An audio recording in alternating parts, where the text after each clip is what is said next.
Hey, I just wanted to talk with you today about experiencing depersonalization and derealization in psychiatric drug withdrawal, which are just terms for basically feeling unreal. If you've had feelings of feeling like you aren't real or your surroundings aren't real in psychiatric drug withdrawal, just know you are not the only one. That is a very common symptom of going through this. And I'd love to share with you here just some of the things I've learned and some encouragements I have with you. So please stay tuned if that's you. And also, my name's Joanna. I went through a horrible psychiatric drug withdrawal experience. I've healed and come through it. And so I am here just sharing my story of hope and healing with you. And if you're looking for some support or encouragement through your own healing process, just check out the link in the video description and you can meet with me or join one of my groups or meet with my colleague Alyssa, who's also a wonderful coach. And we just are just so thankful to be able to walk with so many different people through their healing journeys now. Anyway, specifically about derealization and depersonalization, I experienced that going through withdrawal, and it was just so unpleasant. And it felt, I experienced it in a really negative way where I felt very creeped out, I guess would be the best way to describe it. But derealization is when you feel this feeling of unreality, and depersonalization is where you feel detached from your own thoughts and your own feelings, and almost like you're out of body, you're floating above your body, you're just somehow disconnected from your own self. And then derealization is when you feel detached from your surroundings, like your surroundings don't feel really real to you. So you may experience one or both of those. But basically, it can be a symptom either of medication. It can be like a side effect of medication, but it can also be a symptom of coming off your medication. So you might be like tapering and then have that symptom after you've done a drop. Or if you've come all the way off, you may have that as a symptom if you're going through a withdrawal experience.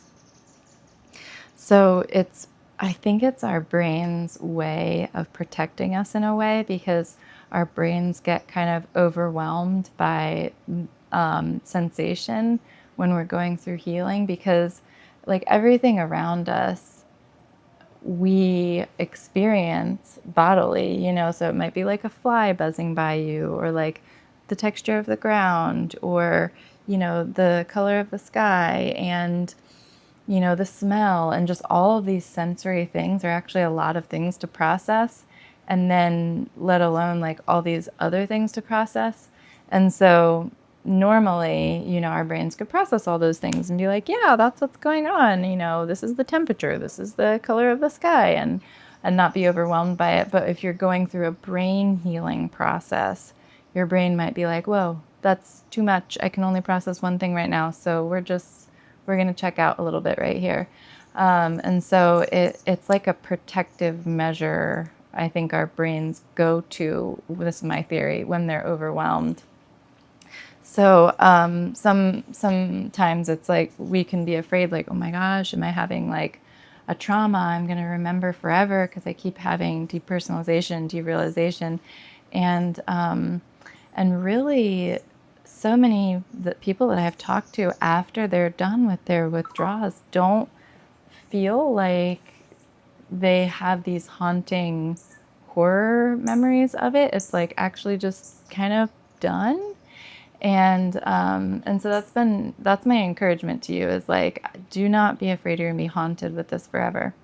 Do not be afraid of that, because so many people I talk to have healed. It's like when it's done, and I really do think it's a brain process similar to just like with a brain injury, the brain figuring out how to process stimuli again.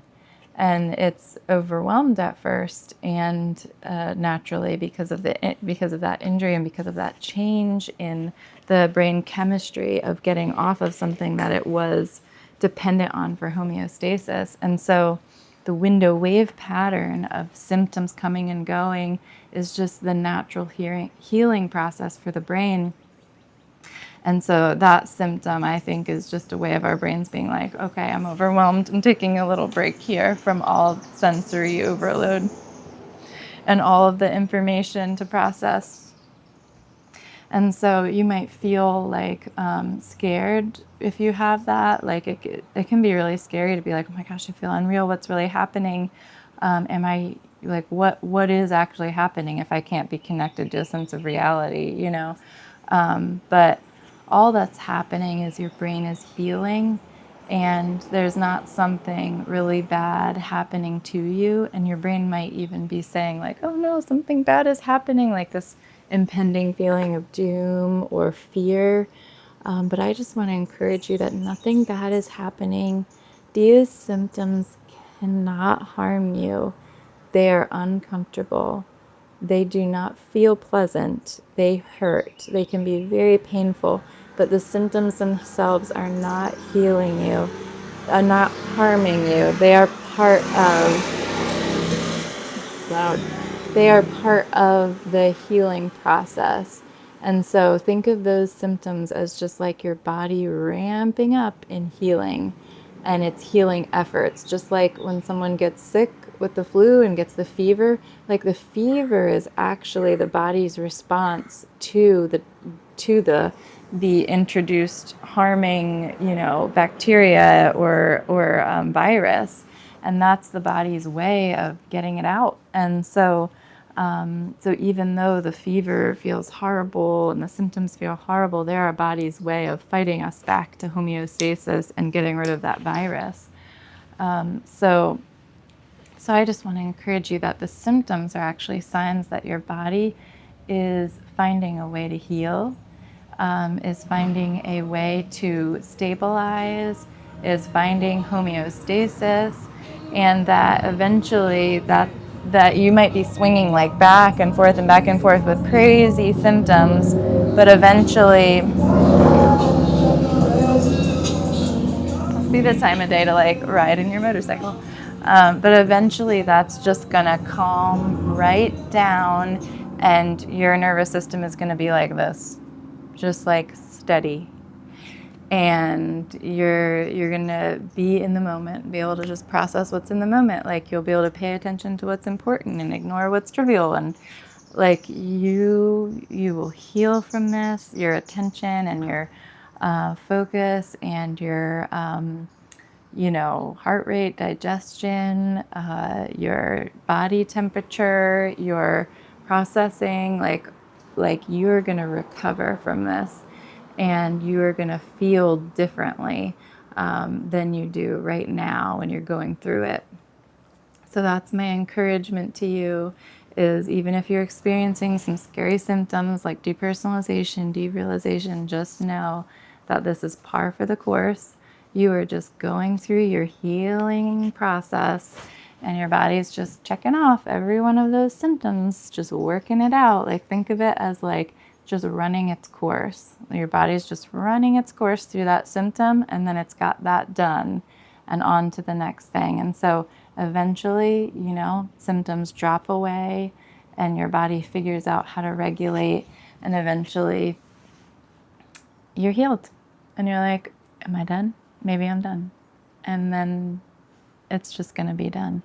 So that's my encouragement to you, is just hold on through the symptoms, and just know this isn't here to stay, and you will be able to focus and process and feel normal and have normal conversations and be able to have a productive day and think clearly and not be feeling unreal and dissociated and having to get yourself to mechanically function through things. It will flow again. So If you're wanting to connect with me to talk through any of the symptoms that you're experiencing and have some support or encouragement along the way as you go through your healing, just feel free to check out the link in the video description, and you can connect with me or with Alyssa, the other coach on my team. We would just love to support you through your healing, but just know that we're here cheering you on and you're going to get there. All right.